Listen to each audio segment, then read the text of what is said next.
حدیث کا مفہوم ہے، اللہ کے نبی صلی اللہ علیہ وسلم نے فرمایا، مجھ سے 4 باتیں لے لو، نہ کوئی تمہارا دنیا میں نقصان ہے نہ آخرت میں نقصان ہے، دنیا بھی تمہاری ہے آخرت بھی تمہاری ہے۔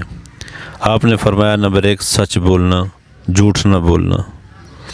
حدیث کا مفہوم ہے، آپ صلی اللہ علیہ وسلم نے فرمایا، الصدق ینجی والکذب یخلق، سچ نجات دیتا ہے اور جھوٹ ہلاک کرتا ہے۔ ایک حدیث کا مفہوم ہے، حضرت عبداللہ بن عمر رضی اللہ تعالیٰ عنہ بیان فرماتے ہیں کہ رسول اللہ صلی اللہ علیہ وسلم نے ارشاد فرمایا، جب بندہ جھوٹ بولتا ہے تو اس انسان کی حفاظت کرنے والے فرشتے 1 میل دور چلے جاتے ہیں، اس بات کی بدبو کی وجہ سے جس نے اس کا ارتکاب کیا۔ اور دوسری بات کیا فرمائی اللہ کے نبی صلی اللہ علیہ وسلم نے فرمایا، نمبر 2 کسی کو دھوکہ نہ دینا۔ ایک حدیث کا مفہوم ہے، اللہ کے نبی صلی اللہ علیہ وسلم سے پوچھا گیا، یا رسول اللہ صلی اللہ علیہ وسلم، مسلمان بزدل ہو سکتا ہے، ڈرپوک ہو سکتا ہے؟ آپ نے فرمایا ہاں ہو سکتا ہے۔ پھر پوچھا گیا، یا رسول اللہ صلی اللہ علیہ وسلم، مسلمان بخیل ہو سکتا ہے؟ آپ نے فرمایا ہاں ہو سکتا ہے۔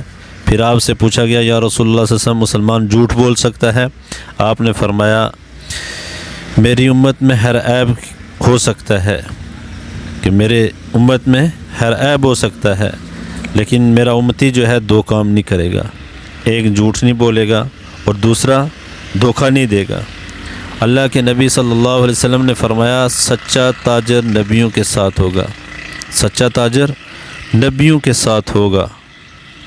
اللہ کے نبی صلی اللہ علیہ وسلم نے فرمایا، من غش فلیس منا، جس نے دھوکہ دیا وہ ہم میں سے نہیں ہے۔ اگر کوئی مجھ سے سوال کرے کہ اسلام 2 لفظوں میں کیا ہے، تو میں کہوں گا سچائی اور امانت۔ اگر کوئی مجھ سے سوال کرے کفر 2 لفظوں میں کیا ہے، تو میں کہوں گا جھوٹ اور دھوکہ۔ اور اللہ کے نبی صلی اللہ علیہ وسلم کی 2 صفتیں جو کافروں سے کلوائیں، ایک صادق اور امین۔ تو میرے بھائیو، تیسری چیز کیا فرمائی؟ اللہ کے نبی صلی اللہ علیہ وسلم نے فرمایا، اپنے اخلاق اچھے کر لو۔ اللہ کے نبی صلی اللہ علیہ وسلم نے فرمایا اخلاق کیا ہیں، کہ اخلاق یہ ہیں کہ کوئی آپ کے ساتھ برا کرے آپ اس کے ساتھ اچھا کرو، بس یہ اخلاق ہیں۔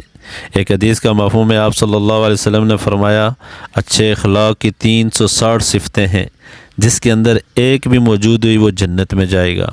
ابو بکر صدیق رضی اللہ تعالیٰ سب سے آگے بیٹھے ہوئے فرمایا، یا رسول اللہ صلی اللہ علیہ وسلم، کیا ان میں سے میرے اندر کوئی موجود ہے 360 میں سے؟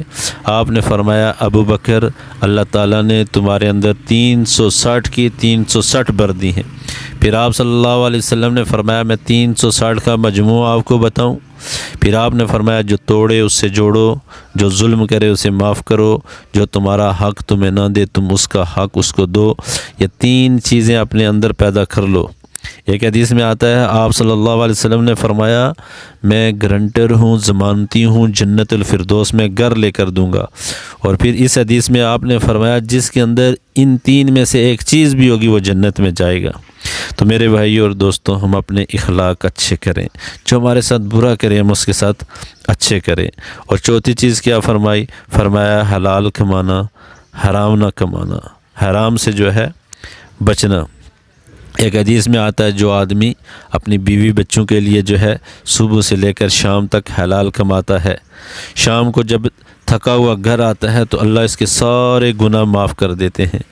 اللہ کے نبی صلی اللہ علیہ وسلم بیٹھے ہوئے تھے، سعد بن معاذ رضی اللہ تعالیٰ بیٹھے ہوئے تھے، تو آپ کی نظر ان کے ہاتھوں پہ چلی گئی، تو دیکھا جو ہے ہاتھوں کے اوپر غٹے پڑے ہوئے، آپ نے ان کے ہاتھوں کو دیکھا، فرمایا سعد یہ کیا ہے؟ فرمایا بیوی بچوں کے لیے کھیتی باڑی کرتا ہوں، تو اس کی وجہ سے جو ہے نا یہ نشان پڑ گئے ہیں۔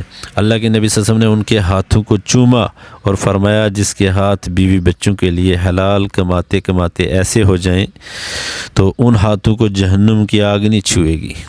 اور ایک حدیث میں آتا ہے، جنت الفردوس میں ایک بہت VIP درجہ ہے، جس میں جو ہے 3 قسم کے لوگ داخل ہوں گے، اور ایک وہ آدمی ہوگا جس کا اہل و عیال بہت زیادہ ہے، لیکن بہت مشکل سے وقت گزارا کرتا ہے، کبھی فاقہ کبھی کھاتا ہے لیکن حرام گھر میں نہیں لاتا، حرام گھر میں نہیں لاتا۔ تو اب اس وی آئی پی درجے میں جو ہے نا یہ آدمی بھی ہوگا جس نے پس پس کر زندگی گزاری لیکن حرام گھر میں نہیں لایا، تو یہ آدمی بھی جو ہے اس وی آئی پی درجے میں ہوگا۔ ہر آدمی کوشش کرے، میں بھی کوشش کروں گا انشاءاللہ، آپ بھی کوشش کریں کہ یہ 4 چیزیں ہم اپنے اندر پیدا کر لیں اور ان 4 چیزوں کو زندہ کرنے کی ہم محنت کریں۔